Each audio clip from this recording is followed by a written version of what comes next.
Let me bring in former Senator Amanda Stoker, host of Sunday with Stoker, 7 o'clock here on Sky News. Amanda, of course, you are a lawyer and have High Court experience and are an opponent of The Voice. So you would be very well aware of wanting to look out for unintended consequences and make sure it doesn't overreach.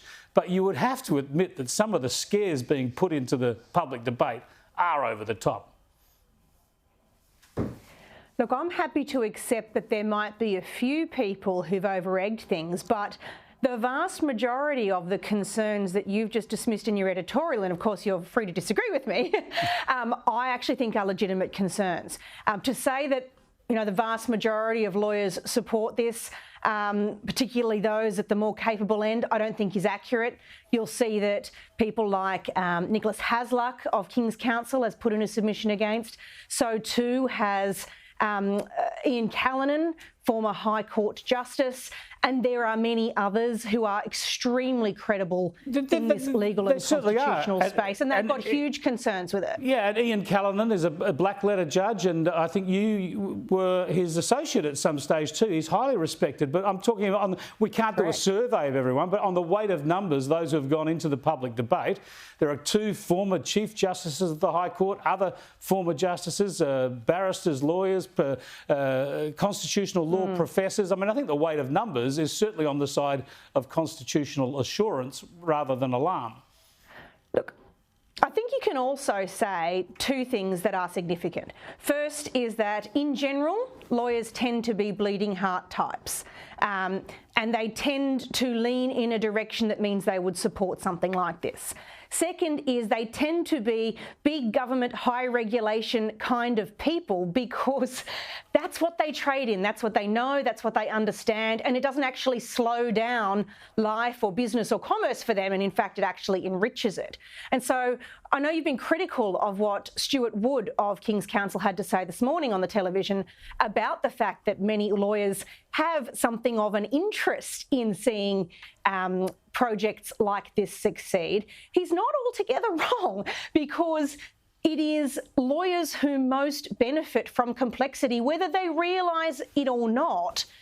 Projects like this do increase the complexity that comes around getting a major project up, around getting a policy over the line, about getting the consultation for a new idea into reality.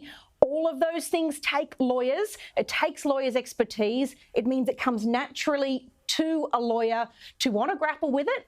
It means they're open to that idea, but it also means, as perhaps a side effect, they benefit commercially. Oh, yeah, and look, they often very lefty individuals, lawyers in my experience too, and activists. But the point is that there are suggestions, you know, gum up government, everything will be slowed down, the Voice will stick its fingers into everything. I mean, the wording is make representations, and as you know, is very carefully chosen so that that's all it is. Not advisory, not consultation, because they imply a two-way exchange of information or an obligation.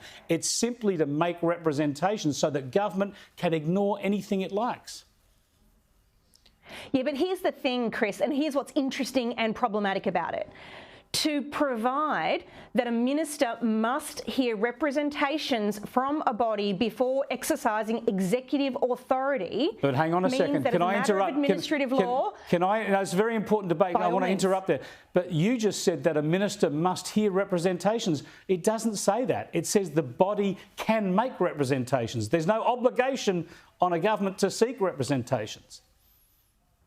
Yeah, but if you let me finish, if the body has made representations, they must be taken into account. And if they are not, then that minister will fail to have had regard to a relevant consideration in the making of their decision for the purposes of administrative law. Now, I know this sounds very lawyery, but what that means is that if they don't take into account adequately and give the appropriate weight in the circumstances to what that body has said, in the judgment of an external lawyer looking at it later, who wasn't a part of the decision-making process, then that decision can be set aside, sent back to be redone, and of course subject to the litigation process to make that sending back happen. It's a big leap. What does that mean? That means that the decisions It means the decision is ultimately slowed down from reaching the final point of implementation until those legal avenues have been exhausted and a decision that meets with the court's satisfaction has been landed upon. That process can be repeated as many times as necessary until the court is satisfied that the representations have been given their appropriate weight. This is orthodox administrative law that has been in place since the 70s. But it's a big leap to suggest that this wording would impose those obligations, isn't it? Nope. It is orthodox. It is orthodox administrative law, and it has been this way in every other legal space where there are questions of relevant and irrelevant considerations since the 70s. Any lawyer, good or bad, will tell you that. Well, it's great to have you on the program. All those other issues we were going to discuss, we have to punt to another time because we've got into this unscheduled discussion. But it was great to hear your very clear and precise views, Amanda, and we'll see you at 7 o'clock on Sunday night. Good on you, Chris. Catch you next week.